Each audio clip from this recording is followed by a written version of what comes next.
दोस्तों आज के हमारे इस वीडियो में हम आपको 6 ऐसे नए एग्जम्पशन के बारे में बताने जा रहे हैं जो आप न्यू टैक्स रिजिम में ले सकते हैं। इससे पहले शायद ही आपको इन एग्जम्पशन के बारे में पता होगा, तो आज का वीडियो आप सबके लिए बहुत इंपॉर्टेंट है क्योंकि न्यू टैक्स रिजिम अगर आप ऑप्ट करते हैं तो ये 6 नए एग्जम्पशन भी आप क्लेम कर सकते हैं। तो दोस्तों फाइनेंशियल ईयर 23-24 असेसमेंट ईयर 24-25 की अगर आप इनकम टैक्स रिटर्न फाइल करने जा रहे हैं तो इन एग्जम्पशन का बेनिफिट आपको मिल सकता है। कौन से एग्जम्पशन होंगे जिसके बारे में हम डिटेल में आपको बताने वाले हैं। चैनल पर नए तो सब्सक्राइब कर लीजिए और बेल आइकन पर ऑल नोटिफिकेशन पे क्लिक कर लीजिए ताकि आपको आने वाले सभी नोटिफिकेशन रिगार्डिंग हमारे वीडियोस रेगुलरली मिलते रहे। आइए स्टार्ट करते हैं अपने आज के वीडियो को बिना देरी करते हुए।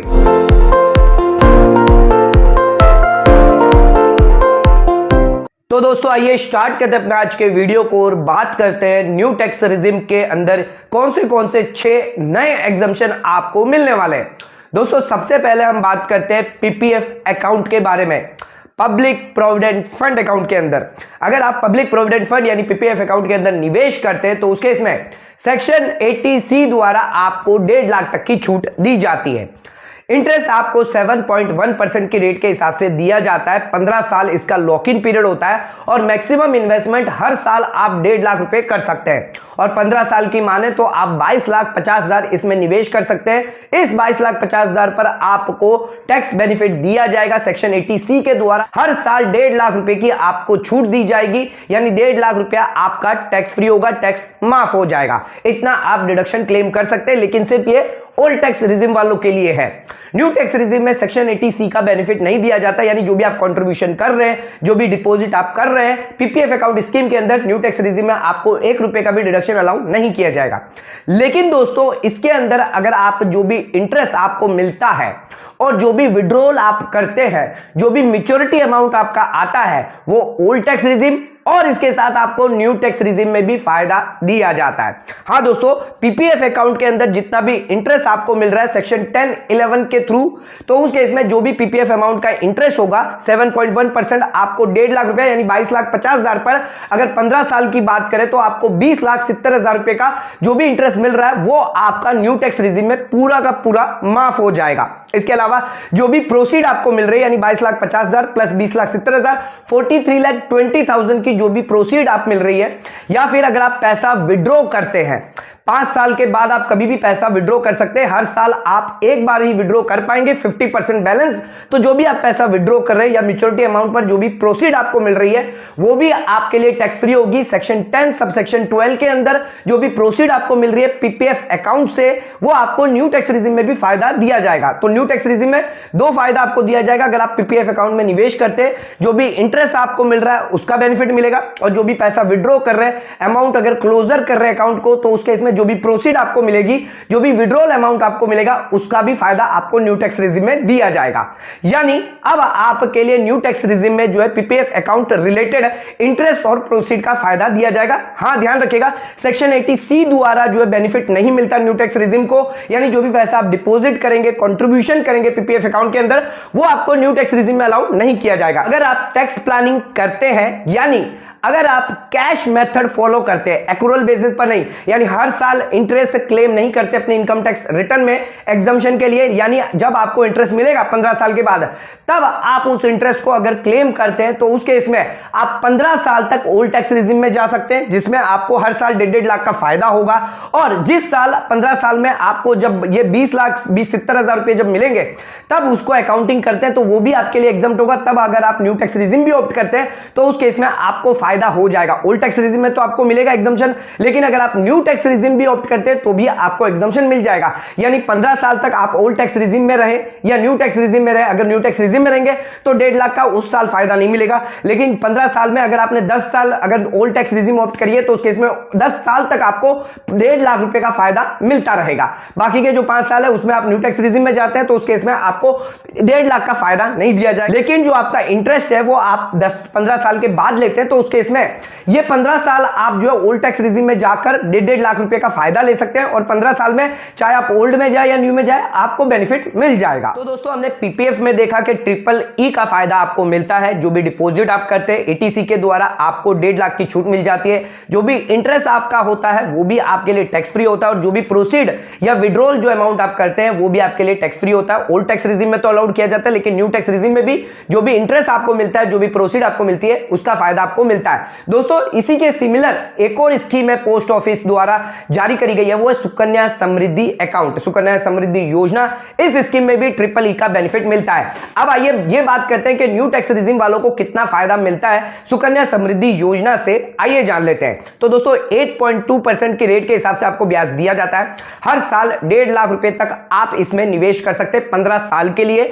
आप गर्ल चाइल्ड अगर आपकी है तो उसके इसमें जो गार्जियन है वो उसके नाम से अकाउंट खुलवा सकता है और इसमें 21 साल के बाद उसकी मैच्योरिटी आ जाती है, या फिर 18 साल के बाद अगर उसकी मैरिज करते हैं तो उसकी मैच्योरिटी आ जाती है। प्रीमेच्योर विड्रॉल अगर आपको करवाना है तो वो भी आप करवा सकते हैं 5 साल के बाद, लेकिन कुछ कंडीशन है। अकाउंट होल्डर की डेथ हो जाती है, गार्जियन की डेथ हो जाती है, लाइफ थ्रेटनिंग डिजीज हो जाता है। पैसा अगर आप इसमें विड्रॉ करना चाहते हैं तो 50% बैलेंस ही विड्रॉ कर पाएंगे 5 साल के लिए और हर साल में एक बार ही आप विड्रॉ कर सकते हैं। तो अगर आप विड्रॉ करते हैं, इंटरेस्ट अगर आपको मिल रहा है, या फिर 1.5 लाख रुपया आप 15 साल तक अगर निवेश करते हैं, यानी 22,50,000 रुपया अगर आप निवेश करते हैं तो 80C के तहत 1.5 लाख रुपया आपको ओल्ड टैक्स रिजिम में बेनिफिट मिल जाता है। लेकिन यह बेनिफिट आपको न्यू टैक्स रिजिम में नहीं दिया जाता।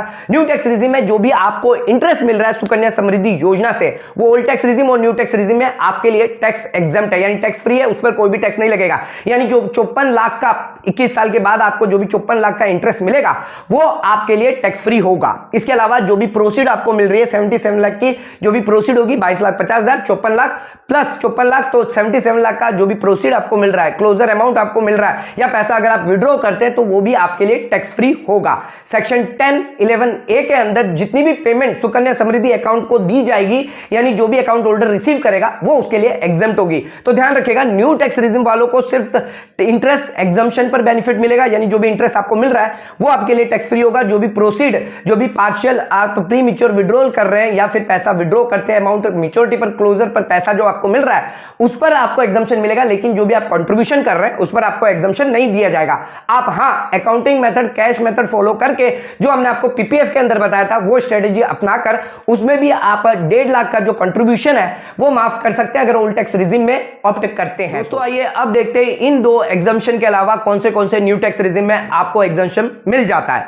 अगर आपकी कोई एग्रीकल्चर इनकम है तो वो आपके लिए एग्जम्प्ट होगी न्यू टैक्स रिजिम के अंदर। सेक्शन 10 सबसेक्शन 1 के तहत एग्रीकल्चर इनकम जो है वो एग्जम्प्ट करी गई है। इसके अलावा अगर आपने कोई एचयूएफ खोल के रखी है और जो मेंबर्स है एचयूएफ से अगर इनकम रिसीव कर रहे हैं तो उन मेंबर को भी एग्जम्पशन दिया जाएगा न्यू टैक्स रिजिम के अंदर। अगर आप पार्टनर है किसी फर्म के अंदर तो पार्टनर को जो प्रॉफिट मिल रहा है, जो शेयर मिल रहा है, वो भी आपके लिए एग्जम्प्ट होगा न्यू टैक्स रिजिम के अंदर। अगर आपको कोई स्कॉलरशिप मिल रही है, एजुकेशनल स्कॉलरशिप मिल रही है, तो उसके रिगार्डिंग जो भी आपको पेमेंट रिसीव हो रही है वो भी आपके लिए एग्जम्प्ट होगा, यानी न्यू टैक्स रिजिम में इसका आपको फायदा दिया जाएगा। आपको कोई पेंशन मिल रही है, फैमिली पेंशन मिल रही है, जो भी अवॉर्डेड आपको गैलेंट्री अवार्ड द्वारा किया जा रहा है, यानी परमवीर चक्र, महावीर चक्र या वीर चक्र द्वारा अगर आपको कोई पेंशन या फैमिली पेंशन मिलती है तो उस केस में आपको न्यू टैक्स रिजिम में अलाउड की जाएगी। आपको इससे रिगार्डिंग अगर कोई इनकम हो रही है तो वो आपकी एग्जम्प्ट होगी, उस पर आपको 1 रुपया भी टैक्स नहीं लगेगा।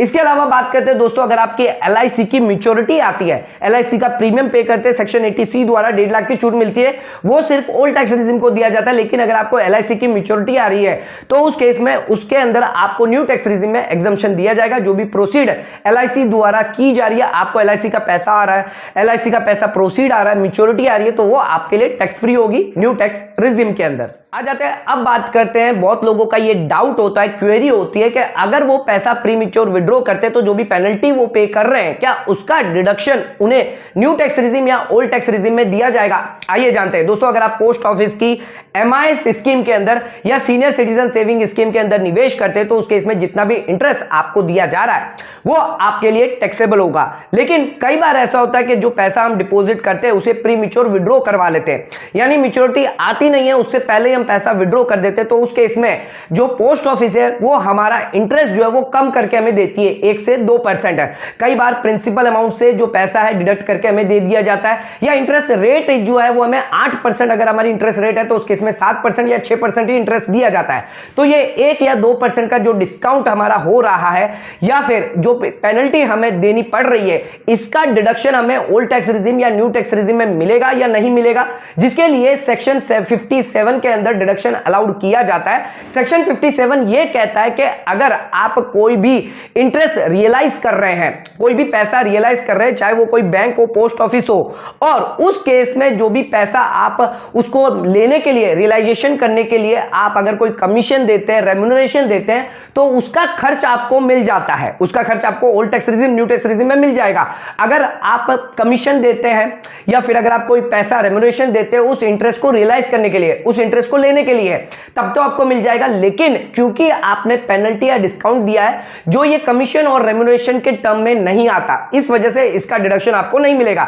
यानी जो भी डिस्काउंट आपका हो रहा है, जो भी पेनल्टी आप पे कर रहे हैं, ये कोई रियलाइजेशन ऑफ इंटरेस्ट के लिए नहीं कर रहे हैं, जिस वजह से ना ही इसको आप ओल्ड टैक्स रिजिम में, ना ही इसको आप न्यू टैक्स रिजिम में अलाउ कर पाएंगे। यानी इस खर्च का आपको कोई भी बेनिफिट नहीं मिलेगा। आपको इनकम तो पूरी दिखानी होगी लेकिन आपको पैसा कम मिल रहा है, इसकी वजह से आपको कोई भी डिडक्शन अलाउ नहीं किया जाएगा। तो ध्यान रखिएगा, जो भी पेनल्टी आप पे कर रहे हैं प्रीमेच्योर विड्रॉल के लिए या आपका जो भी डिस्काउंटेड हो रहा है, तो उस केस में उसका कोई भी डिडक्शन आपको न्यू टैक्स रिजिम में नहीं दिया जाएगा। तो दोस्तों आज के इस वीडियो के अंदर हमने आपको 6 नए एग्जम्पशन के बारे में बताया है जो न्यू टैक्स रिजिम में आप ले सकते हैं। दोस्तों इससे पहले क्या इन एग्जम्पशन के बारे में आपको पता था, तो नीचे कमेंट करके आप हमें बता सकते हैं। इस वीडियो को ज्यादा से ज्यादा शेयर करें ताकि ये नॉलेज और लोगों तक पहुंच सके।